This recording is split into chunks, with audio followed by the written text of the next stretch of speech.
Halo semua, selamat datang kembali di channel Auto Rider. Kali ini saya berada di sirkuit Mandalika untuk menghadiri gelaran Yamaha Endurance Festival 2023. Karena yang sebelum-sebelumnya biasanya eventnya diadakan di Sentul, Bogor. Dan kali ini, di tahun pertamanya ini, dia diadakan secara perdana di sirkuit Mandalika. Nah, kira-kira bagaimana keseruannya dan motor yang akan kami gunakan ini adalah Yamaha R15 dengan basis yang M dan tampilannya kurang lebih seperti ini. Lalu kami akan menggunakan nomor start 04. Oke, kita akan bahas spesifikasinya dan juga bagaimana keseruan balapannya nanti.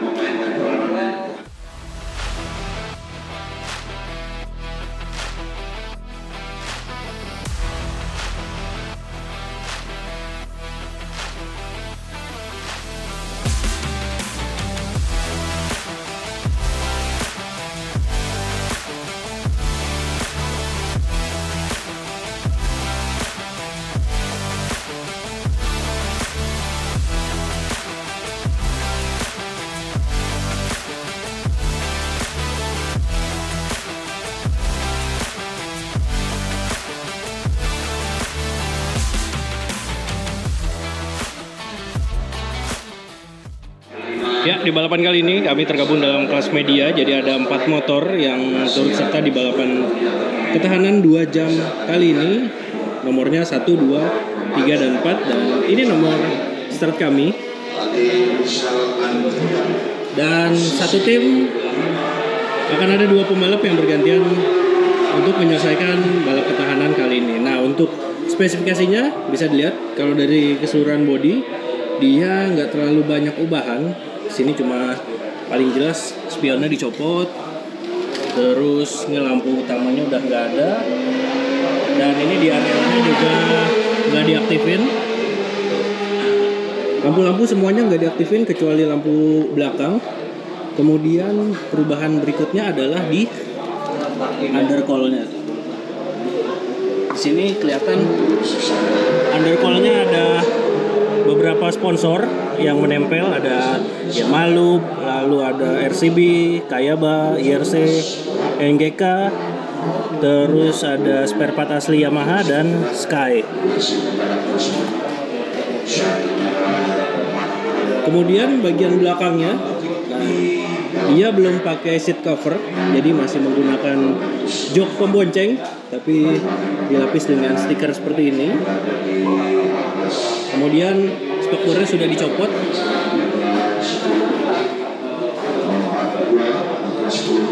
Lalu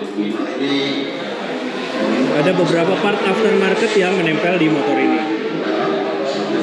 Kalau dari segi mesin, dia nggak ada perubahan sama sekali. Mesinnya standar, tapi knalpotnya dia pakai Sakura. Ini knalpot aftermarket. Kemudian ECU-nya dia standar. Kemudian businya pakai NGK Iridium. Lalu perubahan ada di bagian handling, khususnya suspensi. Ini di tengah sudah dipasang steering damper. Dan ada suspensi depan upside down yang bisa disesuaikan. Ini suspensinya baik depan maupun belakang pakai merek Kayaba. Beralih ke bagian bawah, rodanya dia pakai IRC MBR 110 dengan ukuran 110 per 70 ring 17 di depan dan 140 per 70 ring 17 di belakang. Untuk sistem pengeremannya masih standar, hanya diganti di bagian handle rem maupun handle kopling serta selang remnya aja. Ini sudah diganti selang remnya. Tapi untuk kaliper dan juga cakram dia masih standar.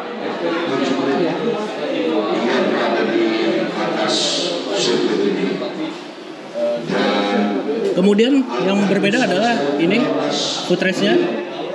Dia pakai Racing Boy yang di sini kelihatan dia bisa disesuaikan dengan postur dari pengendara.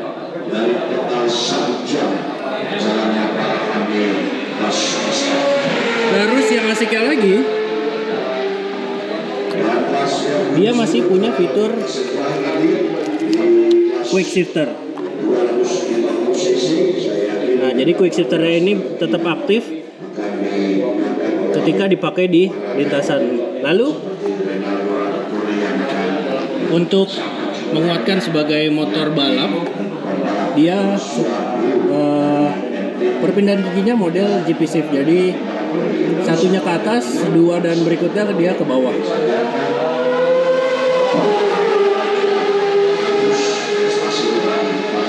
Spesifikasi ini pun serupa dengan motor yang dipakai di kejuaraan R15 Junior Pro. Jadi kurang lebih seperti itu detail spesifikasinya. Dan sekarang kita lanjut ke balapan. Oke, balapan sendiri dimulai dengan sesi free practice, kemudian kualifikasi pada hari Sabtu, dan hari Minggunya atau hari ini diadakan balap ketahanan selama 2 jam. Nah, kira-kira gimana suara knalpot dan juga mesin dari R15 untuk ajang balap ketahanan 2 jam di sirkuit Mandalika ini? Oke, kita nyalain.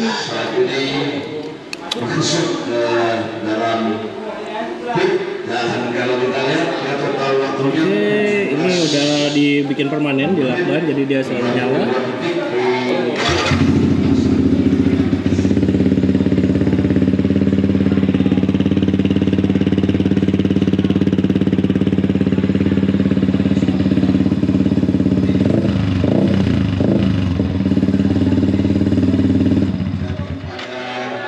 Oke, jadi kurang lebih seperti itu suaranya.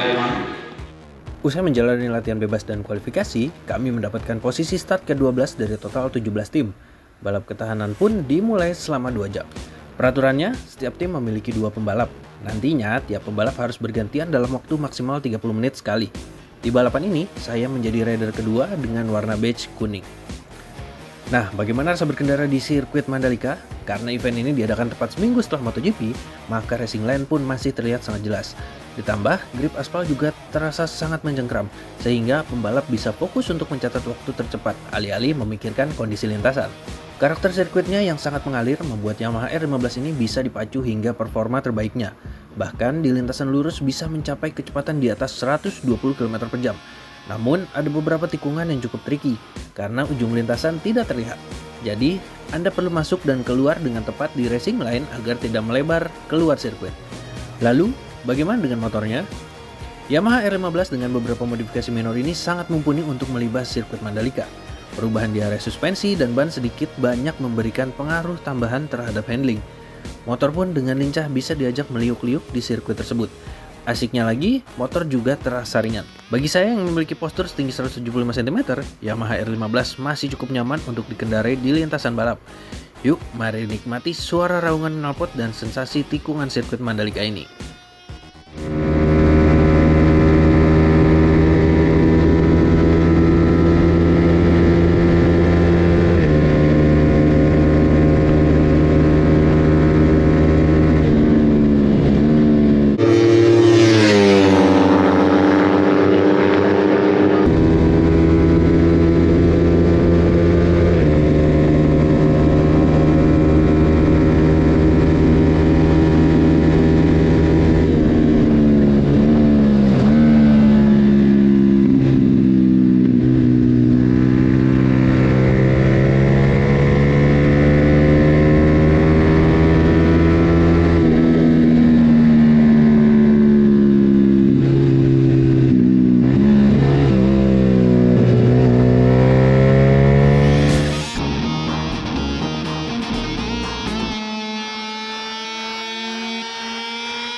Oke, setelah menjalani balap ketahanan selama 2 jam, kami berhasil menjadi juara ketiga di kelas media. Ya lumayan lah ya, dan seperti itu keseruannya. Masih balap Indonesia Junior Pro, jadi ya sebenarnya masih terasa standar, tapi ada beberapa perubahan yang membuatnya cukup enak ketika dikendarai di sirkuit Mandalika. Apalagi aspalnya baru ditambah dengan ban yang gripnya oke banget.